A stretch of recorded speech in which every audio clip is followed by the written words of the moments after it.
उनकी सारी उम्मीदें ये थी कि सुप्रीम कोर्ट स्टे दे देगा सुप्रीम जुडिशल की हियरिंग पर, जो कि कल उनको नहीं मिला और जो उनके ऊपर इल्जामात हैं उनका सामना वो नहीं करना चाह रहे थे और इसलिए उन्होंने इस्तीफा दे दिया। मेरे ख्याल से इससे उनके इस्तीफे से तो यही नतीजा निकलता है कि वो नहीं चाहते थे कि सुप्रीम जुडिशल काउंसिल में उनके खिलाफ प्रोसीडिंग्स जारी रहें। अगर वो इतने पुरएतमाद हैं और थे कि उनके खिलाफ जितने भी इल्जामात हैं झूठे हैं, आज भी उन्होंने शो कॉज नोटिस का जवाब दिया जिसमें उन्होंने तमाम इल्जामात को मुस्तरद किया। उन्होंने आज अटॉर्नी जनरल के हवाले से भी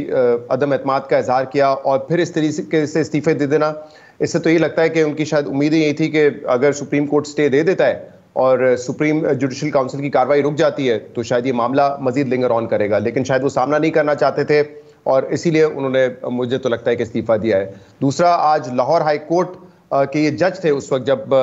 लाहौर हाई कोर्ट ने ये फैसला दिया था कि जिस बेंच ने परवेज मुशर्रफ को सजा दी थी उसको उन्होंने स्पेशल बेंच को कलअदम करार दे दिया था। वो फैसला भी आज सुप्रीम कोर्ट ने ओवरटर्न किया है और वो जो 3 मेंबर बेंच था लाहौर हाई कोर्ट का, उसमें जस्टिस मज़ार अली नकवी साहब भी थे, तो शायद ये भी एक वजह बनी हो कि उनको पता है कि सुप्रीम कोर्ट एक बड़ा अहम फैसला दे चुकी है, उनके फैसले को ओवरटर्न कर चुकी है। बट जो मेरे ख्याल से जो एलिगेशंस थे उनका जवाब उनको देना चाहिए था। जब शो कॉज नोटिस उनको दिए जा रहे थे तो ठीक है, उनका ये हक बनता है कि वो एतराज़ करें अगर किसी जज के हवाले से उनको एतराज़ है सुप्रीम जुडिशल काउंसिल में, या वो ये कहते हैं कि मुझे तमाम इल्जामात नहीं शेयर किए गए, उस हद तक तो उनके एतराज़ात दुरुस्त हो सकते हैं। लेकिन बार बार शो कॉज नोटिस मिलना, अगर वो दिफा कर रहे थे, मुझे लगता है कि अगर वो बेकसूर अपने आप को समझते हैं तो उनको इस